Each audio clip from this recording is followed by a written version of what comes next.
Technically जितना RJD का पूरा कुनबा पढ़ा हुआ है ना, उतना अकेले वो लड़की पढ़ी हुई है। मोदी जी जैसा प्रधानमंत्री नहीं। मोदी जी ग्रेट हैं, मोदी जी ही आएंगे, लेकिन क्या आप वोट देंगे? चुनाव के वक्त आप वोट देने नहीं आएंगे, तो उन्होंने कहा वोट देने का तो कोई मतलब नहीं है। मोदी जी तो वैसे भी आ रहे हैं। एक एक तेजस्वी यादव, ऐसा लग रहा है कि जैसे उन्हें कोई इस बात की टेंशन नहीं है, उन्हें फर्क नहीं पड़ता रैली हो ना हो, आरजेडी जीते ना जीते। फिर भी मुझे 400 का मैजिक नंबर, जितनी सेफोलॉजी को मैं समझता हूं, देखता हूं, 400 का मैजिक नंबर मुझे नहीं दिख रहा। तो अगर ऐसा है, तो भाजपा के कैडर को कम से कम पुराना 303 बीजेपी का नंबर कहीं से कम ना हो, इस बात का तो मेहनत करना ही चाहिए। दोस्तों बहुत बहुत स्वागत है आपका फिल्मोग्राफी एंड सोशल टिप्स के सोशल टिप्स सेक्शन। दोस्तों 4 मैंने चैनल बताए आपको सनातनी जो टॉप क्लास हैं। पहले नंबर पे है डॉक्टर तो नहीं, सॉरी मैं गलत बोल गया, मनीष ठाकुर शो, नाम भी इसी चैनल का है, मनीष ठाकुर शो। दूसरा अंजू पंकज, तीसरा कैपिटल टीवी, चौथा मैं आपको बताता हूँ, चौथा जो है वो है हर्षवर्धन त्रिपाठी का। 5वें लेवल पे जो आता है वो आता है अभिषेक तिवारी का।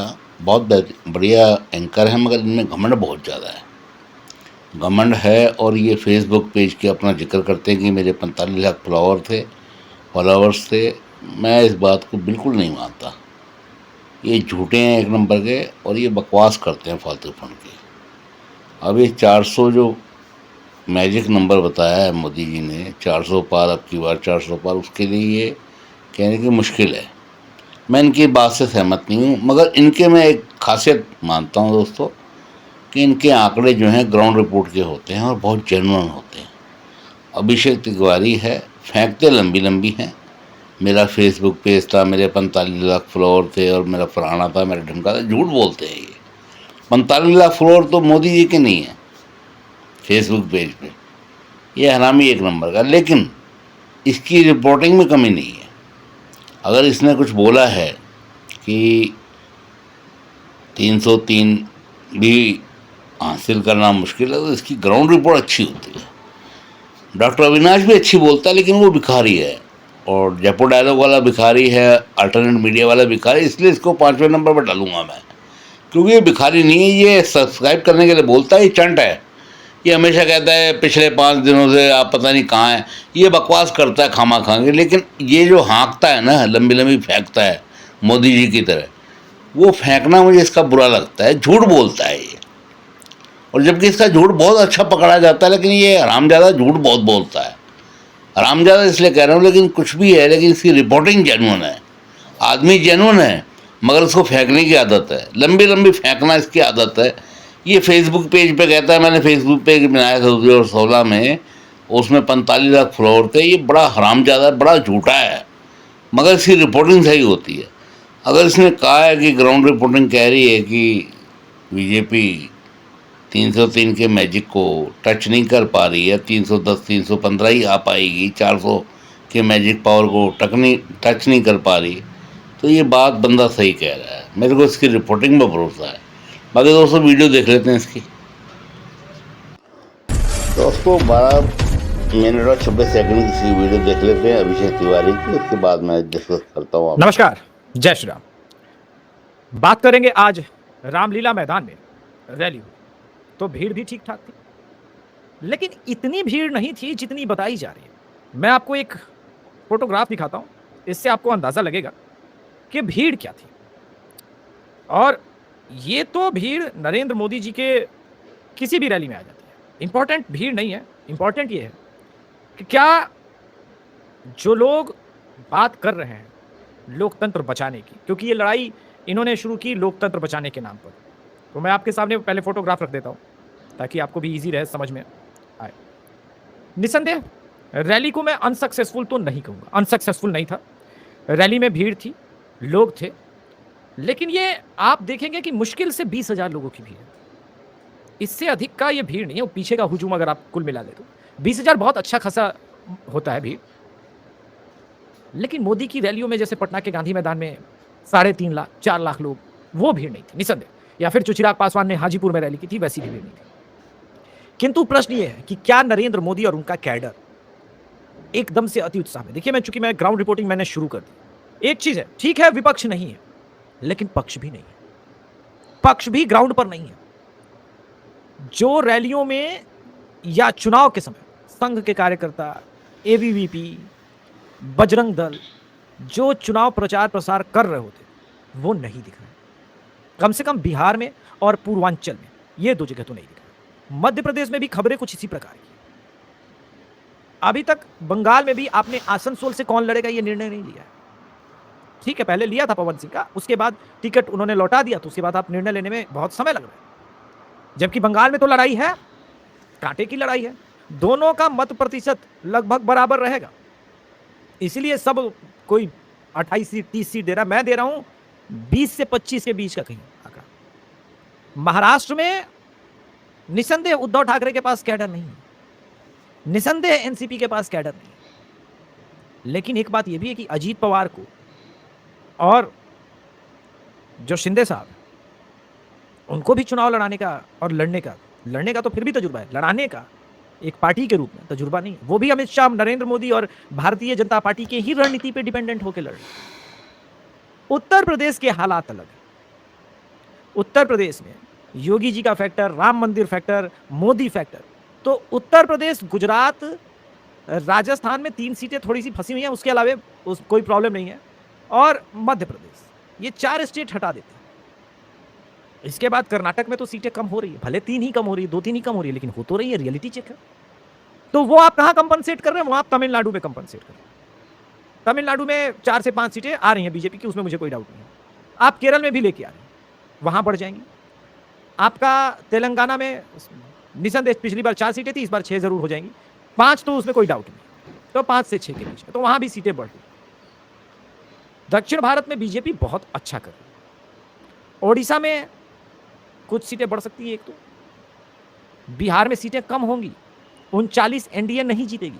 नवादा फंसा हुआ है, जमुई फंसा हुआ है, भागलपुर फंसा हुआ है, कटिहार फंसा हुआ है, किशनगंज आप हार ही रहे हैं, जहानाबाद आप बिल्कुल एज पर हैं, बिल्कुल हार के ही कगार पर हैं, बहुत रेड जोन में है। तो अगर ऐसा है तो भाजपा के कैडर को कम से कम पुराना 303 बीजेपी का नंबर कहीं से कम ना हो, इस बात का तो मेहनत करना ही चाहिए। मानना स्पष्ट रूप से कि बीजेपी कुछ भी कम होगी तो 310 315 तो आनी ही चाहिए।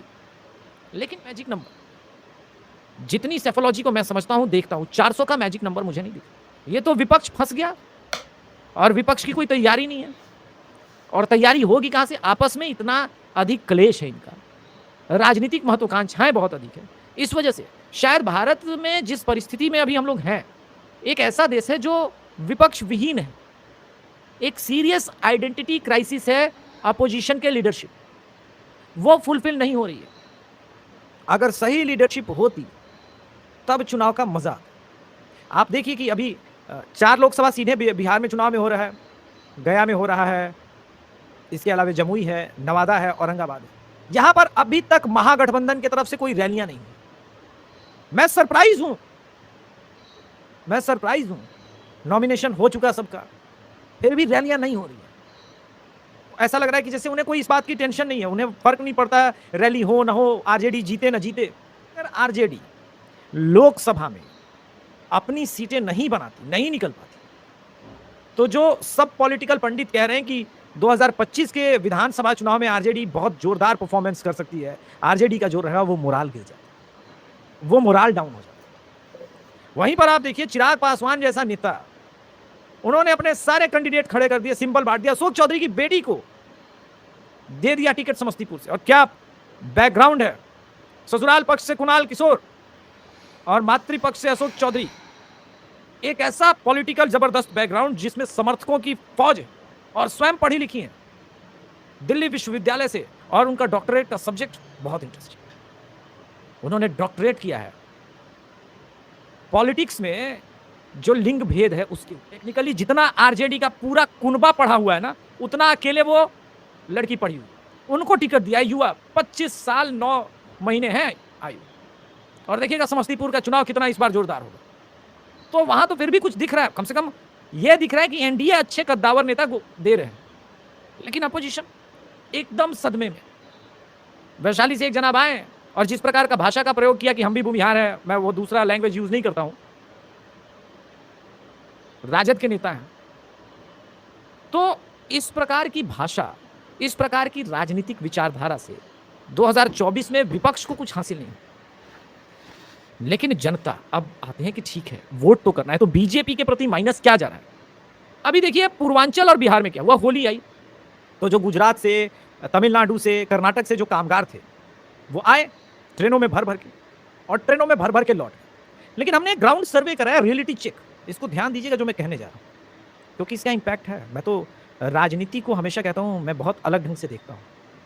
ये मोस्ट ऑफ देम बीजेपी के समर्थक, चुनाव के वक्त आप वोट देने नहीं आएंगे, तो उन्होंने कहा वोट देने का तो कोई मतलब नहीं है, मोदी जी तो वैसे भी आ रहे हैं। लार्ज सेक्शन है इसका जो लौटा, कामगार था जो कर्नाटक चला गया, गुजरात चला गया, और इसमें सिर्फ बिहार के नहीं, बंगाल से भी कई लोग हैं। बिहार, बंगाल, पूर्वांचल, ये कहां गया? चुनाव से इन पहले अपने कार्यस्थल। अब बात यह है कि क्या वो जुनून 2014-2019 वाला है कि सिर्फ वोट करने के लिए रिजर्वेशन करा करा के लोग फ्लाइट पकड़ पकड़ के आ रहे थे क्योंकि मोदी जी को लाना है? ये समझिएगा जो मैं पॉइंट बोल रहा हूं। मोदी जी जैसा प्रधानमंत्री नहीं, मोदी जी ग्रेट हैं, मोदी जी ही आएंगे, लेकिन क्या आप वोट देंगे? बूथ तक देखिए, ये राजनीति है बॉस। आप मोदी जी को भगवान बना दीजिए, लेकिन अगर आप वोट देने नहीं जाएंगे तो उसका इंपैक्ट नहीं पड़ना ना। इसलिए मैं कह रहा हूं कि जो कैडर है उसका रोल महत्वपूर्ण होता है। यहां वो कैडर कन्विंस करता है कि क्या मजाक कर रहे हो, तुम्हारे परिवार से एक वोट कम हो जाए, वोट तो किसी कीमत पर देना है। और वही उत्साह जो मैं कह रहा हूं, बीजेपी का कैडर, चाहे आप उत्तर प्रदेश के, अभी सामाजिक परिवार हमारे पूरे देश के लोग फैले हुए हैं, तो चाहे आप उत्तर प्रदेश से हो, महाराष्ट्र से हो, बिहार से हो, बंगाल से हो, आप मुझे ऑनेस्टली बताइए कि क्या अभी आप ग्राउंड पर जैसे हर चुनाव में भाजपा के कैडर को देखते हैं वैसे आप देख रहे हैं? सिर्फ हाँ या ना में कमेंट बॉक्स में आप मुझे उत्तर दे दीजिएगा। एक आकलन मैं भी कर पाऊंगा, मैं सबके कमेंट पढ़ता हूं और मोस्ट ऑफ देम, बहुत सारे कमेंट्स को लाइक भी करता हूं, और जो उत्तर देने लायक होता है उसका मैं व्यक्तिगत रूप से मैं स्वयं उत्तर देता हूं। मेरी टीम का कोई कमेंट करने नहीं देता, कमेंट बॉक्स में मैं स्वयं उत्तर देता हूं। तो एक मैं बहुत बड़ी बात और महत्वपूर्ण बात कह, सब बात ठीक है, नरेंद्र मोदी जी का लहर है, राम मंदिर का लहर है, योगी आदित्यनाथ का है, यहां पर चिराग पासवान, नीतीश कुमार, मोदी जी का अलायंस लड़ रहा है, सारी बातें ठीक। लेकिन कैडर जितना परिश्रम अमित शाह कर रहे हैं, नरेंद्र मोदी कर रहे हैं, मुझे वो कैडर नहीं दिख रहा है। जो भाजपा का कैडर होता था, जो लड़ता था जमीन पर, वो कहीं सुसुप्त अवस्था में दिखा। इसीलिए अभी किसी ने, एक आदमी ने मुझसे पूछा कि अभिषेक जी आप कंफ्यूज हैं क्या? तो नहीं, मैं मोदी जी के 300 सीट पे कोई कंफ्यूजन नहीं है, लेकिन अगर 400 का लक्ष्य है तो 400 जैसा परिश्रम दिखना चाहिए। अनफॉर्चुनेटली मुझे वो परिश्रम नहीं दिख रहा, और इसी वजह से मैंने ये एपिसोड किया। मेरा कोई व्यक्तिगत इंटरेस्ट तो है नहीं, ना तो मैं भाजपा में हूं और ना भाजपा आईटी सेल में। बाकी भाजपा आईटी सेल के बारे में गुणगान करूंगा तब तो भाई बात ही बिगड़ जाएगी। भाजपा आईटी सेल तो ऐसे बिहेव कर रही है जैसे मोदी जी ने मंत्र दे दिया, मंत्र मार दिया है, और अब बस चुनाव का रिजल्ट आने वाला है। वहीं पर आप विपक्ष के आईटी सेल को देखिए, विपक्षी पत्रकारों को देखिए, वो जानते हैं कि वो झूठ बोल रहे हैं, लेकिन बेशर्मी के साथ झूठ बोल रहे हैं। आज जो रैली थी उसका मसौदा क्या था? लोकतंत्र बचाना है।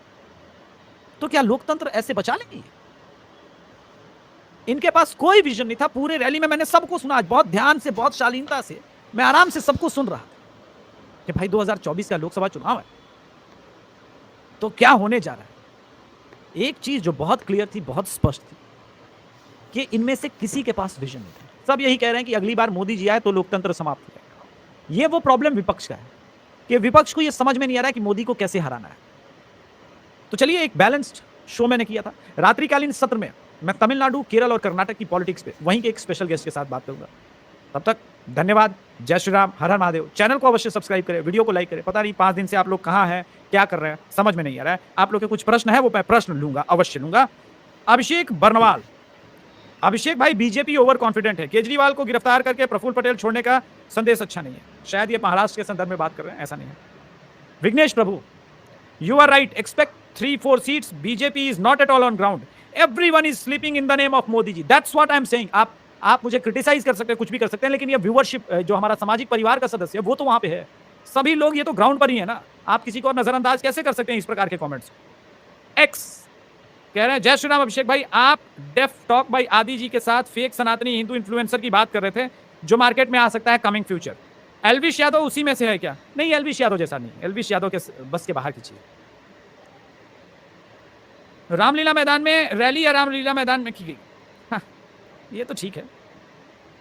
बांका के बारे में क्या? बांका में बीजेपी एनडीए जीतेगी भाई। जमुई में क्या? जमुई में चिराग पासवान के बहनोई जीतेंगे।